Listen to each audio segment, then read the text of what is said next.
বড় নৌযান থেকে নদী তীরে ফেলা হচ্ছে জিও ব্যাগ, পাশেই বড় এলাকা জুড়ে তৈরি হচ্ছে ব্লক।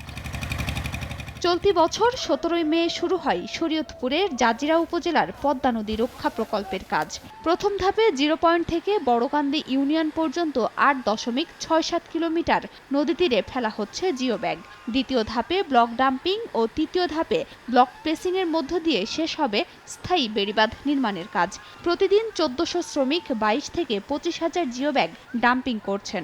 দীর্ঘদিনের দাবি পূরণ হওয়ায় খুশি এলাকাবাসী। অনেক চেষ্টা সাধনার পর আমাদের স্থানীয় একটা বেড়িবাঁধের কাজ শুরু হয়েছে। এই বেড়িবাঁধ কমপ্লিট হয়ে গেলে ইনশাল্লাহ আমাদের আর কোনো ভাঙনের কোনো ভয় থাকবে না। আমাদের বেড়িবাঁধ কাজ আরম্ভ হয়ে গেছে, আমরা আনন্দিত। যত দ্রুত এই বেড়িবাঁধের কাজটি কমপ্লিট হবে, আমরা তত দ্রুতই আমরা এই নদী ভাঙন থেকে রক্ষা পাবো। নির্ধারিত সময় 2026 সালের 31 জুলাইয়ের মধ্যে নির্মাণ কাজ শেষ করার আশ্বাস কর্তৃপক্ষের।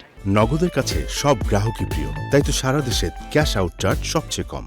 জিও ব্যাগ ডাম্পিং করার পরপরই আমরা ব্লক ডাম্পিংয়ে চলে যাব এবং আমরা আশা করছি যে আগামী 30 জুন 2025 সালের মধ্যে এখানে দৃশ্যমান ব্লক প্লেসিংয়ের কাজটা আমরা শেষ করতে পারবো। এলাকাবাসী হচ্ছে দীর্ঘদিনে তাদের যে ভাঙন, সে ভাঙনের হাত থেকে রক্ষা পাবে, তারা এখানে স্থায়ীভাবে বসবাস করতে পারবে, তাদের আর্থসামাজিক যে উন্নয়ন, সেই উন্নয়নটা হবে এবং অর্থনৈতিক কর্মকাণ্ড তাদের বৃদ্ধি পাবে।